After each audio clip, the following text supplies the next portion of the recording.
E ainda nós vamos trazer também uma outra informação, estão me apontando aqui na produção, que é a respeito da menina, a menina Luna Gonçalves, de apenas 11 anos, que foi morta e quem acabou confessando ter assassinado a própria filha foi a mãe.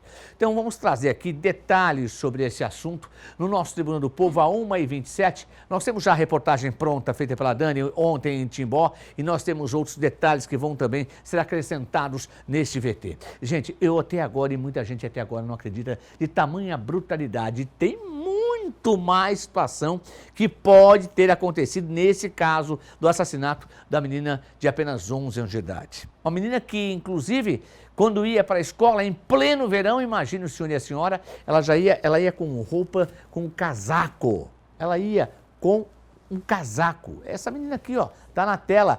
Calorão danado. Por que ela ia com um casaco? Por que será? Vamos saber mais detalhes aqui para a tela do Tribuna do Povo. Acompanhe. Uma mulher fria. Ela se mostrou uma pessoa muito fria. Ela não demonstrou emoções. Luna Natiele Boné Gonçalves, de 11 anos, morreu depois de ter sido agredida com socos e chutes pela própria mãe.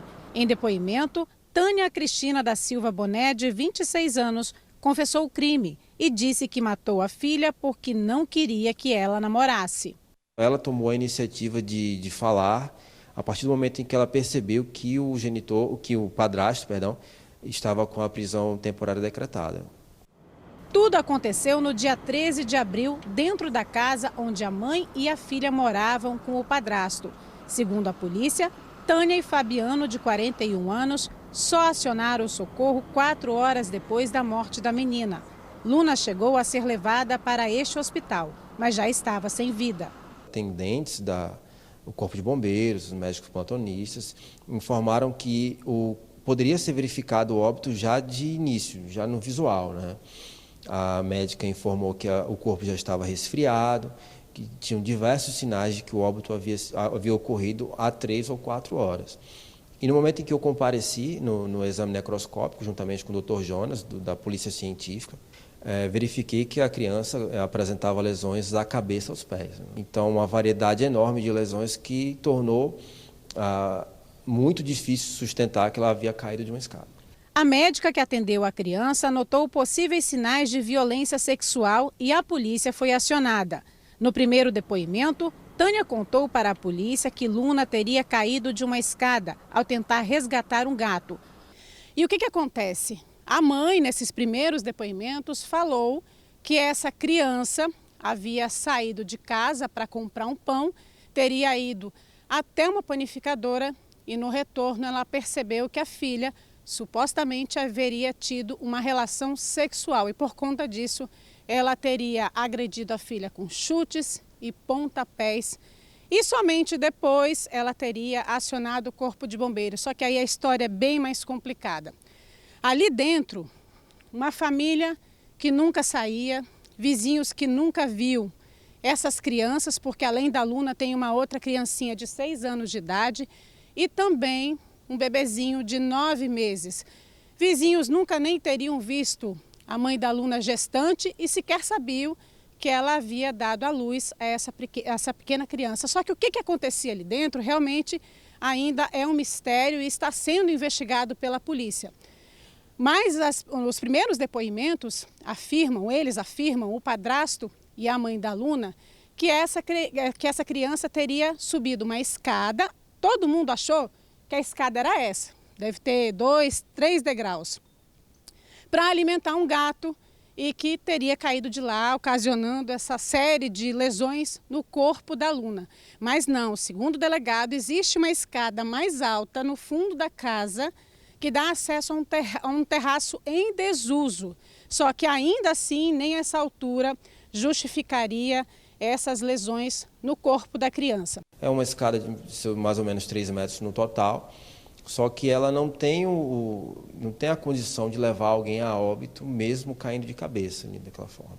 A gente intimou diversas testemunhas, pelo menos 12, e, ao mesmo tempo, nos articulamos com os peritos e principalmente com o médico legista para entender o grau das lesões, a quantidade de lesões apresentadas pela vítima, né?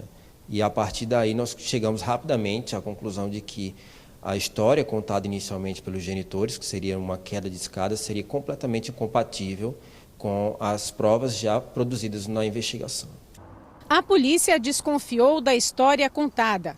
Tânia e Fabiano foram levados novamente para depor na delegacia. Foi aí que Tânia resolveu contar a verdade e confessou ter matado a filha. Pelo que eu consegui sentir dela, ela se mostrou uma pessoa muito fria, ela não demonstrou emoções, ao contrário do padrasto, ela chegou a chorar na minha frente, relembrando de determinadas situações e como ficou a vida dele com ameaças e constrangimentos, etc. Mas a genitora, em suma, ficou o tempo todo fria, falando baixo, olhando com a cabeça baixa, olhando para baixo sempre. O padrasto, segundo o delegado, permaneceu calado durante todo o interrogatório. A polícia agora investiga a participação dele no crime e também se Luna foi vítima de abuso sexual. O laudo do exame, que vai confirmar o suposto crime e se as agressões eram antigas, deve sair em até 10 dias. A polícia agora também investiga a suspeita de cárcere privado.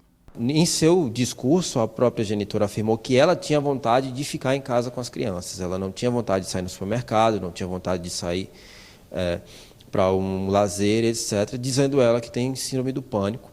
Então, vamos verificar se isso é verdade. Tudo que ela falou será rebatido ou analisado à luz das provas que serão produzidas ainda para verificar se ela falou mesmo a verdade ou se ela tentou criar um tipo de história. Ou se ela está sendo acuada por ele, né? Isso tudo será verificado. Tânia e Fabiano foram detidos e devem permanecer presos. Eles não compareceram ao enterro de Luna. A escola onde a menina estuda e o Conselho Tutelar informaram que estão colaborando com as investigações e que todas as informações já foram repassadas ao Ministério Público. Essa menina faz, olha, pelo menos umas 2 semanas sem ir para aula. Pelo menos umas 2 semanas. Inclusive, tem uma informação que estavam buscando uma outra escola em outro município. Pasmem! Queriam tirá-la dessa escola, a Polidoro Santiago, que é a escola em Timbó, e trazer a menina Luna para estudar em Blumenau. Tem nexo. Eles residiam na rua Cornélio Germer, 350, bairro Imigrantes. Esta casa, inclusive mostra a casa, por gentileza. Deixa eu falar para vocês, uma coisa tem nada a ver com a outra, mas mostra a casa. Vou falar uma coisa, pensa num povinho relaxado, né? Tomada pelo mato. Sabe por que eu falo isso? Porque na fala da Daniela, nossa repórter, ela disse, tinha um terraço em cima e a escada podia ser nos fundos, mas esse terraço é um terraço em desuso, só não estava sendo usado porque é falta de, como é que chama? Eu quero usar outro termo, falta de, vamos lá, desprovido de organização, pronto, fica mais bonito, né? Porque era relaxado, pronto, por isso, relaxamento. Porque podia usar, deixar a casa bonitinha, é ali que morava essa criança, com a mãe que diz que foi ela que matou, com o padrasto, que vai ter que se explicar muito bem ao abrir o jacaré para a polícia, vai ter que falar, vai ter que dar outro depoimento, o tal do Fabiano vai ter que falar, porque ele se mantém calado. Não, ele chorou e tudo, a mãe não. A mãe foi o delegado falou, o doutor André falou, disse, olha, ele até chorou, mas não falou nada. Só chorou. E ela não, seca, fria, contava a história, mas ele ficou quieto. E ela não. A baranga ficou, porque isso não pode chamar de mãe, não. Isso aqui não pode ser chamado de mãe. Independente de bonita ou não, independente de qualquer situação, o comportamento dela não é de uma mãe. A mãe zela pelo filho, a mãe ama o filho, a mãe é igual uma leoa. Não chega perto que ataca. Não, pelo contrário. Ela diz que matou. Quer saber de uma coisa? Ela diz que matou. Ainda os fatos precisam ser apurados. 27 dias para a conclusão do inquérito que a polícia tem de prazo para concluir. E ainda 10 dias, menos disso, para saber justamente o laudo do Instituto Geral de Perícias, o que aponta.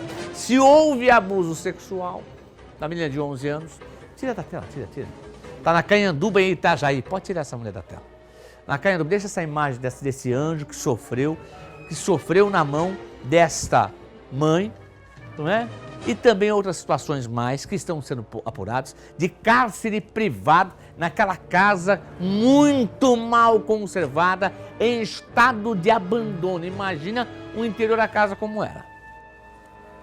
Bom, o seguinte, daqui a pouco eu trazer mais informações com exclusividade da mulher que é suspeita de tirar a vida do próprio marido, isso aqui em Blumenau, em instantes. Uma facada, um golpe de faca certeiro. Daqui a pouco vou trazer essa informação. Aconteceu no bairro da Velha Pequena no sábado à noite, porém o corpo só foi encontrado no domingo perto do meio-dia, depois de um comunicado efetuado junto à Polícia Militar, a 190. Os detalhes já você vai acompanhar com a gente isso acontecendo em Blumenau e gente falando também aqui nessa reportagem feita pelo Estevam Limana e com a imagem do nosso Adriano. O que acontece? O que aconteceu? O Adriano Raulino e o nosso cinegrafista e também a participação do Estevam, nosso repórter, nosso menino prodígio, essa equipe foi até lá. Então tem detalhes, ouviu gente que falava do comportamento do casal. Como era a suspeita, até aqui, a principal suspeita, no comportamento com o marido, a vítima. Daqui a pouco os detalhes.